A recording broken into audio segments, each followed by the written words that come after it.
2026 marks the 30th anniversary of the Resident Evil series, which is probably largely why Capcom chose to have this game, released this year, mark the return of Leon, and bring us back to Raccoon City. None of this feels accidental, it feels deliberate. It's clearly meant to be nostalgic, a trip down memory lane meant to celebrate such a massive milestone. However, once you actually play Resident Evil Requiem, you quickly realize that this game pays homage to the franchise in so many more ways than just Leon and Raccoon City, and honestly, this is one of the strongest aspects of the game. It's not just a nostalgia trip, it's bigger than that. The sense of history and legacy is engraved into so many different parts of the experience that, as a longtime fan, it really was an absolute treat to play through this game. It's not just callbacks, it feels like we are back. Just like Leon is back in Raccoon City, we are back with him. We are back to Resident Evil. We feel this return in so many different ways, which honestly is just beautiful. It had me constantly pausing and thinking, wow, look how far we've come, and yet somehow it feels like we never left. So let's dive into one of the things that makes Requiem such a special and unforgettable experience. The way it celebrates and remembers Resident Evil's past through the characters who carry that history with them. Now, of course, when discussing Requiem and its characters, who better to start with than the man himself? Capcom could have easily relied on Leon's charisma, charm, humor, and the simple fact that he is a total badass to carry his role in this game. They didn't necessarily need to use him in a profound or meaningful way, because his star power alone would have been enough. It's like when a movie brings in a major A-list actor for a surprise appearance, and this immediately becomes one of the highlights simply because of who they are and what they represent, even if they don't really do anything deeply complex. Leon could have worked the same way here. Grace could have been the protagonist for most of the game, with Leon only showing up for the final stretch, and this alone probably would have made his portion one of the best parts of the entire experience, simply because Leon is that iconic and beloved. But instead of just relying on that, Capcom actually uses him in a way that is honestly brilliant. Leon is not here just because fans love him. He is here because he is one of the best possible characters to embody what this game is trying to do. Requiem is a game about remembrance, about looking back at the history of Resident Evil and honoring everything that brought the series to this point. And for this to really work, you need someone who lived through that history. You need someone who was there when Raccoon City fell. Someone who has carried those memories, losses, and scars for decades. This is why Leon matters so much here. He is not just a returning icon, he is the lens through which the game is able to make its nostalgia feel personal. Because imagine returning to Raccoon City, walking into and through the police station, seeing so many familiar sights, hearing so many familiar sounds, encountering familiar monsters and locations, but experiencing all of it only through Grace. It would still be cool, it would still be nostalgic for us as players, but it wouldn't hit the same emotionally. because Grace would be experiencing all of it for the first time. With Leon, it becomes something completely different when he sees these places, remembers the people that died here, and reacts to what is around him. The nostalgia stops being just something for the audience and becomes part of the story itself. It matters because it matters to him.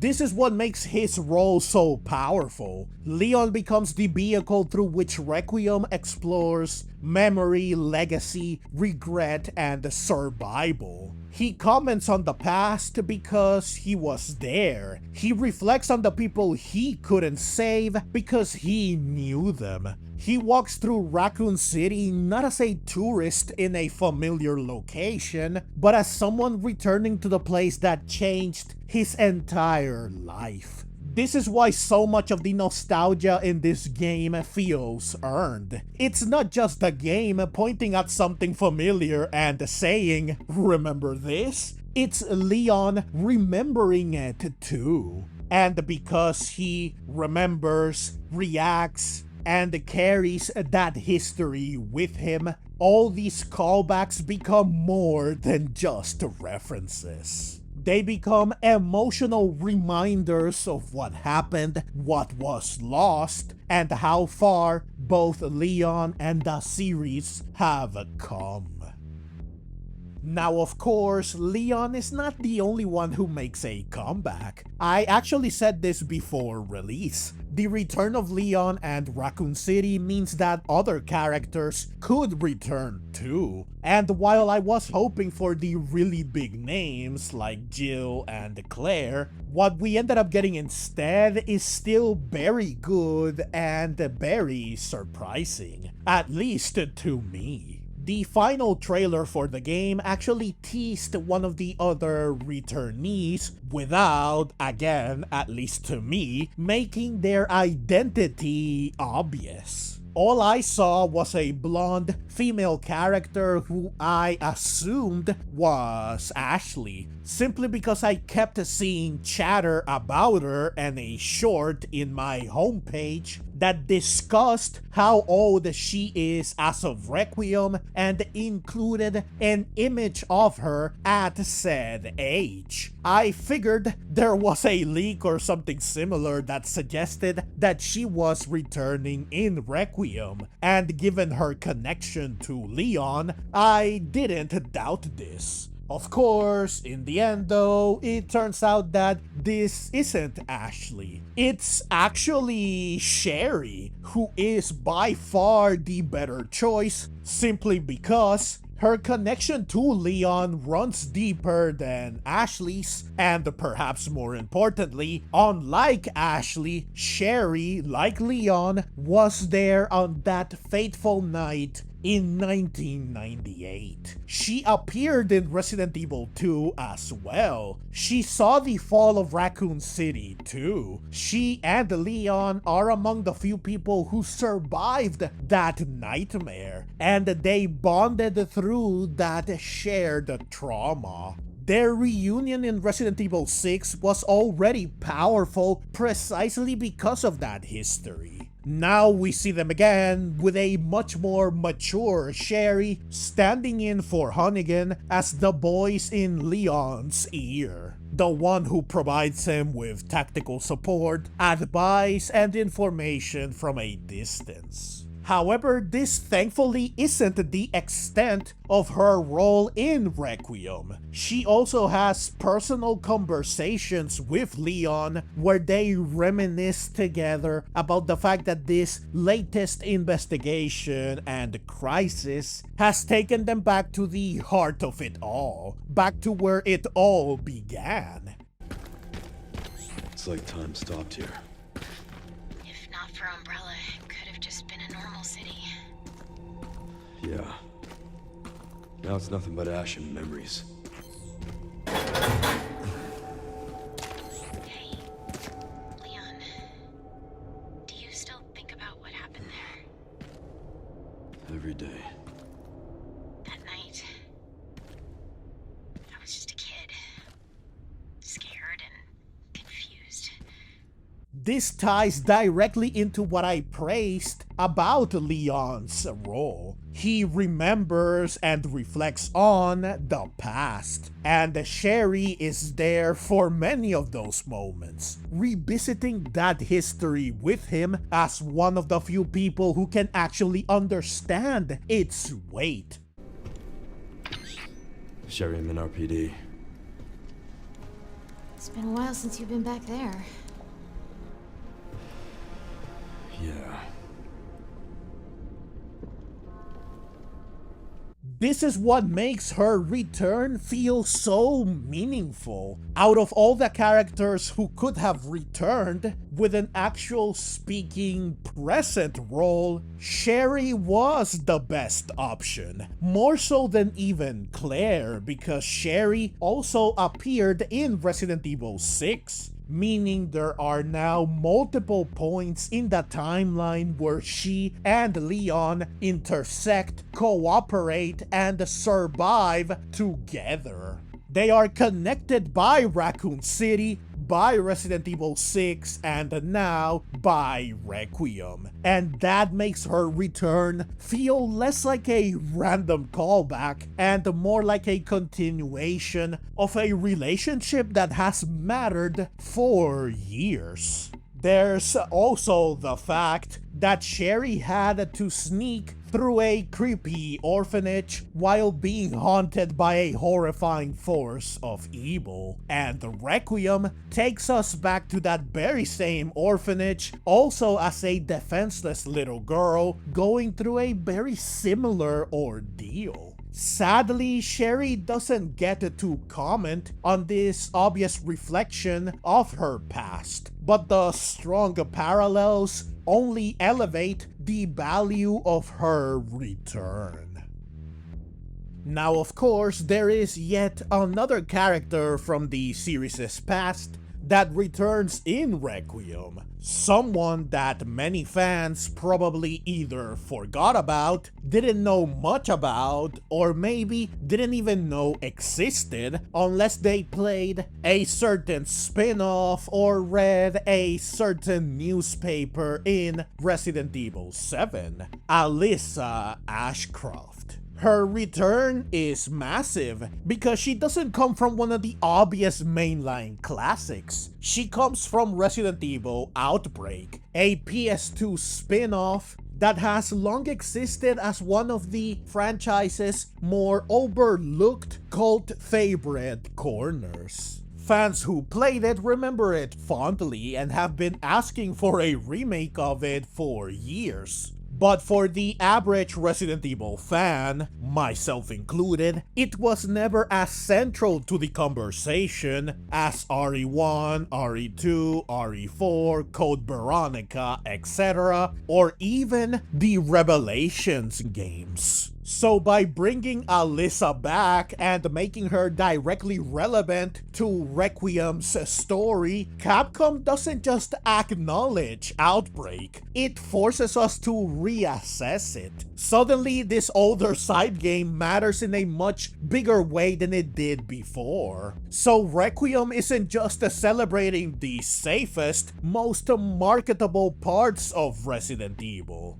But what I really like about Alyssa's role is that she also represents a different kind of survivor. Not everyone who escaped Raccoon City went on to fight bioterrorism head-on in the same way Leon does. Not everyone became a government agent, a soldier, or someone constantly thrown into direct combat against these nightmares. Alyssa survived, but she continued the fight in her own way, through journalism, investigation, and trying to expose the truth and keep the memory of these horrors alive. And in Requiem, this ends up mattering a lot more than anyone expected, because her work is what allows a certain monumental figure from the franchise's past to speak, be heard, and leave behind his final will. It's also through Alyssa that Grace is given a home, a future, and a chance to eventually become the hope that saves so many lives by the end of the game. Alyssa's return feels so meaningful because she is not just a deep-cut callback for Outbreak fans, even though she absolutely is that too. Her survival becomes a bridge between past, present, and future. Through her, Requiem connects one of the franchise's more overlooked corners to one of its biggest legacy figures, and then carries that legacy forward through Grace. Alyssa may not be a fighter like the major heroes of the series, though she admirably does her best to be one in order to protect Grace. But her role still matters. She fought through truth, memory, and the written word, and in the end, her quiet battle helped preserve the flame of hope that ends up being the salvation of many. This battle unfortunately made her pay a very steep price in the end. But her sacrifice was definitely not in vain, and her legacy will live on. Speaking of the major heroes of the series, another one of them sadly doesn't return physically in Requiem, but he is mentioned at the end of the game. Alpha, you read me, sir? Yeah, they're safe. I got them. Yes, sir. Mr. Kennedy, I have a message from Captain Redfield. We unfortunately don't even get to hear Chris. It definitely would have been nice to see another reunion between him and Leon, or at least hear a conversation between them, but the fact that he is referenced and is obviously still actively involved in the bigger picture is still significant. Chris is one of the other big hitters in the franchise. Almost as big as Leon, if not just as big, depending on who you ask. He is a founding member of the series, one of the OGs from the first game, where it all truly began. Now, I understand why his return in Requiem is limited to just a mention. He's still relatively fresh in our minds because of Resident Evil 7 and Village. Plus, this is Leon's game.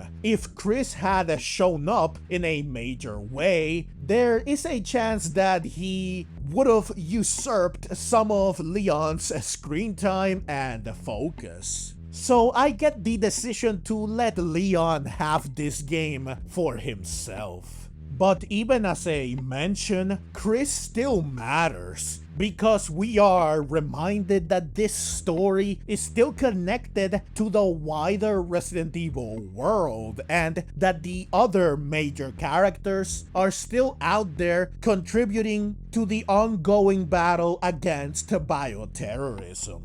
Plus, we do get to hear Leon say that he's confident that he will cross paths with Chris again, which could be a wink-wink, not-so-subtle hint to Resident Evil 10. Leon and Chris side by side again? Sign me right up. Just take my money already, Capcom. Now, what is truly remarkable, however, is that Requiem doesn't limit its character retrospective to just the heroes. Even the villains get callbacks that extend far beyond the fact that Umbrella is back in the picture. Seeing their iconic logo again was definitely nostalgic, but this is nothing compared to having none other than Ozwell E. Spencer himself return, the very man that created Umbrella. The last time we actually saw Spencer in the franchise, beyond appearances in games like Resistance, was in Resident Evil 5, in the flashback where we see Wesker kill him. After this, he was mentioned, but he never really appeared again. So seeing him again here in Requiem, seeing that he spoke to Alyssa, seeing that in his final days, he actually regretted what he and Umbrella did, was genuinely surprising to say the least. What makes his return even more interesting is that Elpis, which was supposed to be his final weapon, another new virus, another escalation of all the terror Umbrella unleashed, instead ends up being salvation. It becomes Spencer's redemption, his way to make amends and atone for what he and Umbrella did. And the fact that Grace ends up being the key to Elpis makes it even more poetic. She ends up becoming hope itself personified. Another gift from Spencer to the world, as well as another form of atonement. He took her in when she was just a baby, cared for her, and made sure she was taken care of after his passing. Releasing the salvation he left behind was ultimately her fate. It's absolutely and utterly insane that one of the biggest villains in the franchise, the man behind Umbrella, the big bad, the big evil, ends up saving so many people and repenting for what he did. I definitely did not see this coming, like at all, especially because this is the same man that said he had the right to become a god. His return also fits the title Requiem in a really interesting way. It feels like an act of remembrance, almost like the game is looking back at the franchise's history, acknowledging the pain, the sins, the people who caused everything, and then finding some form of closure and atonement for them. He even has a roll credits moment. Is there anything else you'd like to tell me? I've said my piece. I only hope it serves as a requiem for those who have passed. Again, Spencer showing up was not on my bingo card at all. It genuinely sent chills down my spine. Because Spencer? Really? After all these years? And it turns out that he actually repented and ended up atoning for his sins? What? I'm sure no one saw this coming. Honestly, this completely reframes him in a way I never expected. He can no longer be seen as an evil mastermind with delusions of godhood, at least not entirely. Like, yes, he's still to blame for so many deaths, so much trauma and destruction, so many horrific tragedies and creations. But in the end, he also saved a lot of people, including Leon and Sherry, which is ironic considering they were both victims of what Umbrella created. This game completely changed Spencer's legacy and the way we will remember him going forward. His return links the past, present, and the future of the franchise beautifully. The past is remembered, the present is saved, and the future is allowed to exist brighter and with more hope.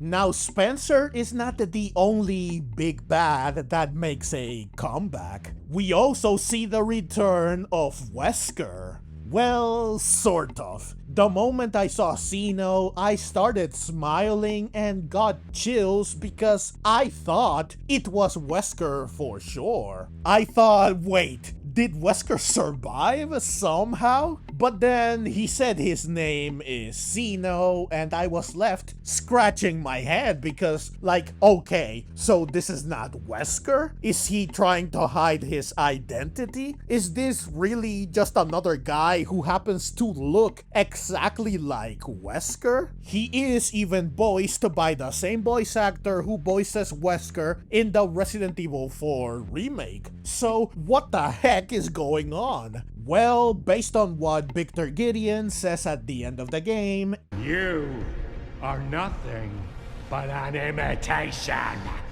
It seems that Zeno is basically a clone of Wesker. My guess is that this is Capcom's way of acknowledging that Wesker is one of the most iconic villains in the franchise, if not the most iconic.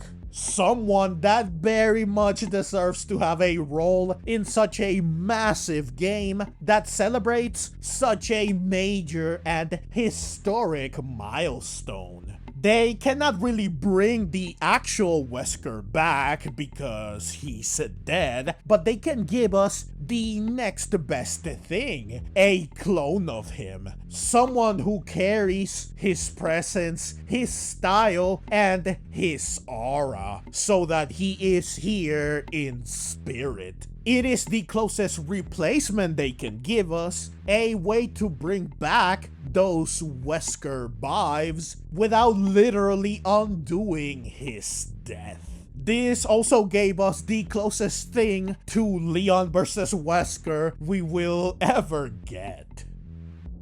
And Wesker is not the only character we get a surrogate for. Just like I thought Zeno was Wesker, I honestly thought that the commander who battles Leon one-on-one in melee combat was HUNK when I first saw him. The tactical gear, the dark outfit, the gas mask, the cold demeanor, the fact that he is an absolute badass and clearly likes breaking necks, all of it brings HUNK to mind immediately. I think that this is the same idea at play. Just like Capcom gave us the next best thing after Wesker because they cannot give us the man himself, they are not about to kill off HUNK, one of the most iconic and beloved characters in the series. So instead, they gave us the HUNK we have at home. And I mean this in the best way possible, because it allows Requiem to feature a very direct callback to an absolute legend. This also gave us the closest thing to Leon versus HUNK we will likely ever get. Requiem really did something amazing. It gave us, spiritually, two matchups we perhaps envisioned or imagined, but never thought we'd actually see. Something many fans of many different franchises wish they could get. Now, it's not just the big names, both good and evil, that get a resurgence in this game.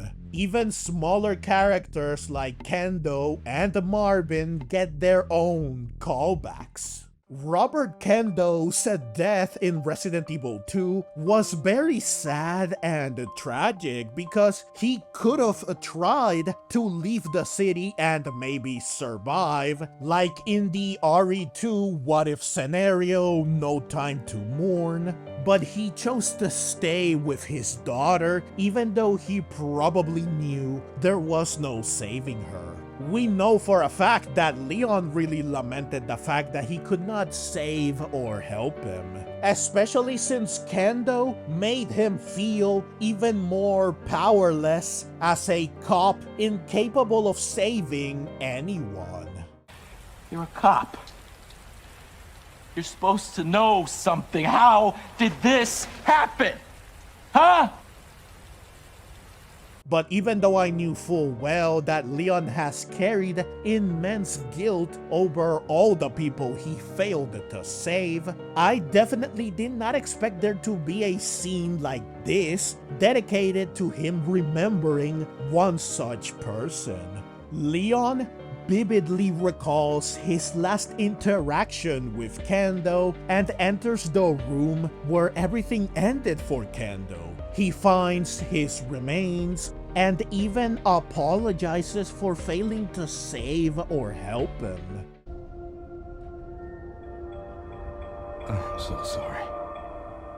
This all hits oh so hard. It's a supremely emotional and a powerful scene that not only reminds us of and honors one of the many tragedies that took place on that fateful night in 1998, elevating it and making it even more unforgettable, but it also highlights what it and other events like it meant and still mean for Leon. How they affected him and changed him forever, turning him into who he is today. Someone who, among many other things, refuses to let anyone else die.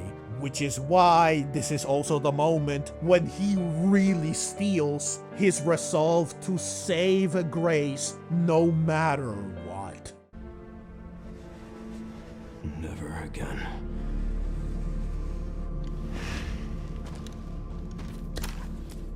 The fact that you even get a shotgun from this room makes the whole thing feel even more symbolic. It's not the same shotgun Kendo had that day, at least not in terms of configuration, because it is the same model, a Remington 870.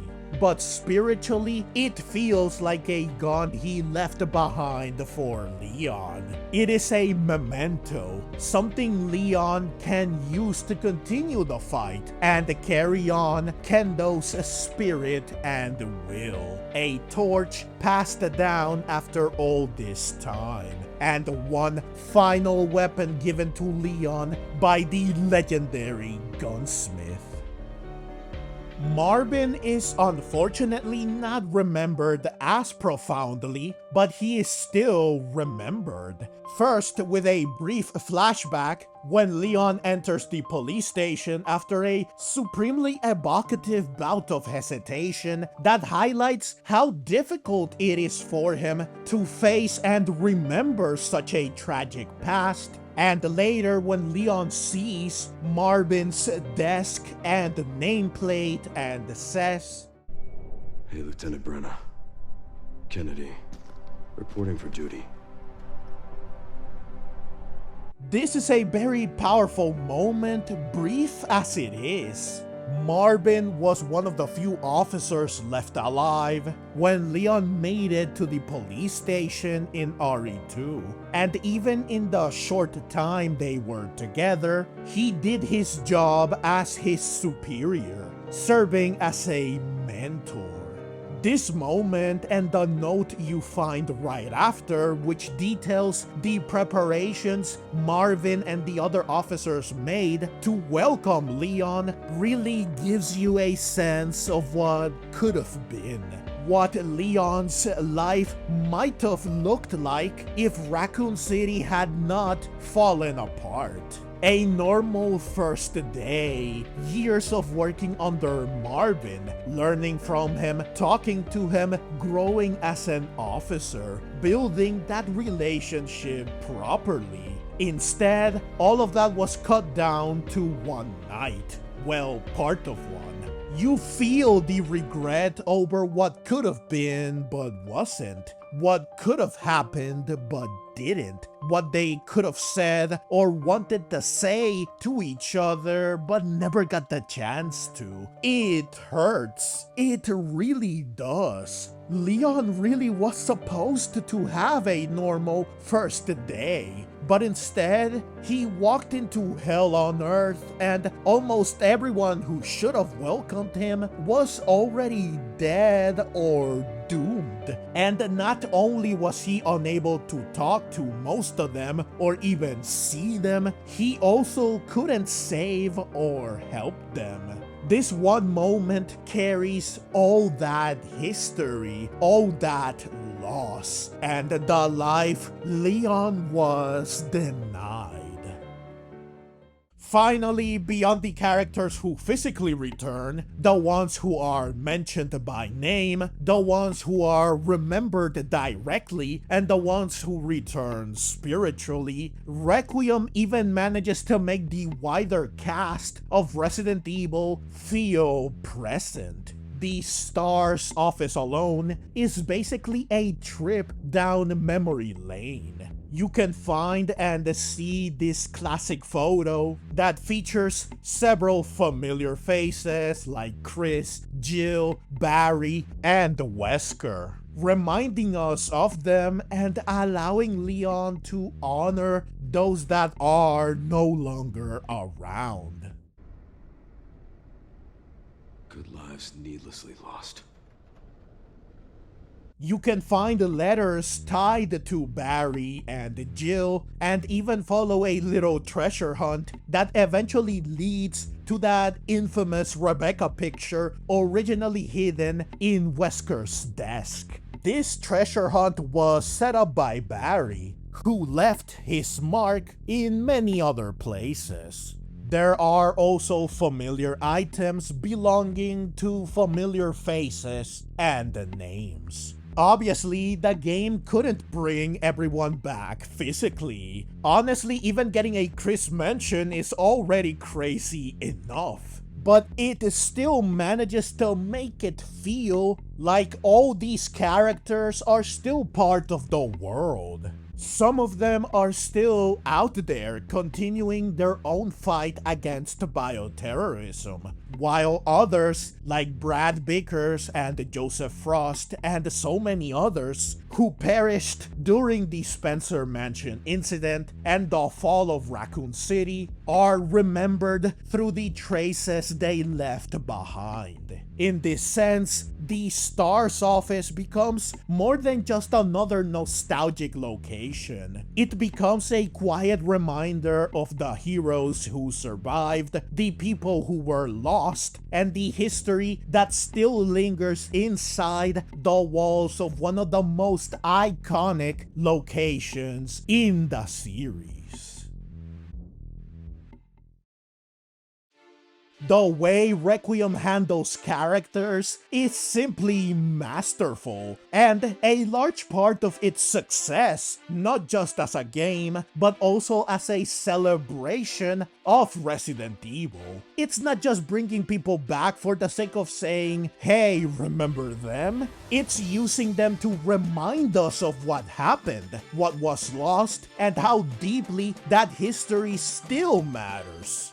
Whether it's Leon serving as the emotional lens through which the game remembers the franchise's past, Sherry returning with her shared trauma, and as another emblem of the tragedy of Raccoon City, Alyssa shining new light on one of the franchise's most overlooked corners while standing out as a unique kind of survivor, allowing her to tie past, present, and the future together, Chris being mentioned, reminding us of one of the pillars of the franchise, Spencer coming back in a way that completely reframes him, Zeno and the Commander evoking Wesker and HUNK, Kendo and Marvin being honored through Leon's memories of them, or the S.T.A.R.S office reminding us of so many other characters who also shaped this franchise.